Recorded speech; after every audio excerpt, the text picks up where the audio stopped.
Sexual sin is one of the hardest battles to overcome because if the heart is not guarded, it is very easily stirred. A man in the Essene community once wrote that a man must cleanse his thoughts in the truth of God's commandments, lest his impulses rule over him.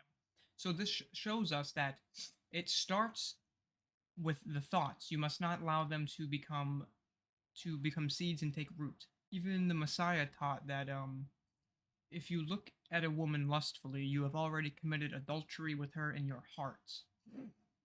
Because when you enter into a covenant, you are now one. And the desires that belong to this covenant are under the witness of God. So, giving these acts to somebody not in this covenant is a violation of holiness. The Essenes also wrote that the soul is defiled by wandering eyes and the corruption of the heart.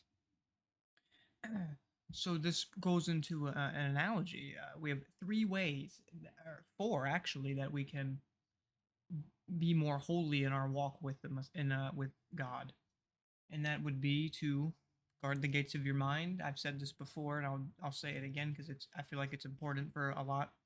Guard the gates of your mind. This is the first gate. This is where thoughts, ideas, suggestions, temptations enter. You must rebuke any thought that does not align with the will of the Father before they take root and bear sin, a fruit of sin, right? Second would be to guard the gates of your lips, because the tongue contains life and death, and anything you speak that is empty and profane, the accusers will use to charge against you. And third would be to protect the hedge of your spirit, to walk in the paths of the Lord, to uphold his statutes, keep his commands, to do works of righteousness. You could even take this a step further by doing vows of holiness, such as like Nazarite like vows, like not to leave the hair upon your head as the crown of separation of holiness to you and God, to abstain from wine and alcohol and meat, take up a Edenic style diet where man did not have to partake in bloodshed to be nourished, but rather how the plants provided. That is how it was ordained originally. And in doing this, it is like fortifying the border walls of your city, which is your spirit, so that the enemy cannot slip in and destroy you from the inside. And number four is don't kick against the hedge. When you're in a place of when you're in complacency, like, oh, I'm doing good, I feel good with God, I'm going to start going out and doing this. First, first align. What has the Lord commanded? Where do you feel you're at now with what He has already set for you?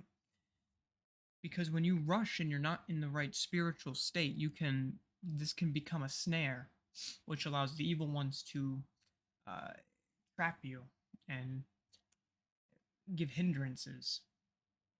So in a way, it is as tempting God to kick against the hedge that which he has granted you and which you have worked to uh, strengthen. So the second you get a lustful thought, you must immediately recognize it and rebuke it. Cast it on the Lord. It is not heavy for him. Silence is where truth comes. So when you have this noise in your head of temptations, you must rebuke it. Fasting is like it is like a spiritual sword. It strengthens you.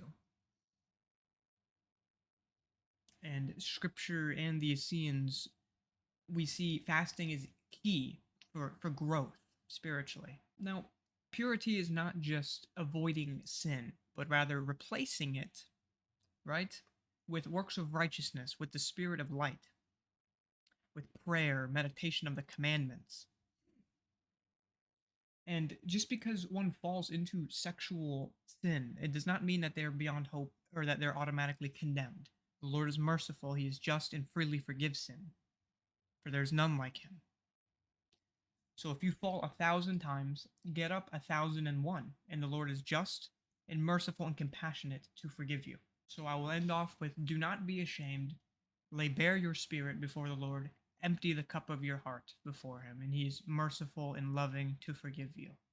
He is willing to restore strength to your spirit and renew a steadfast spirit within you. You just have to call upon him and truly, truly want to change and walk in light.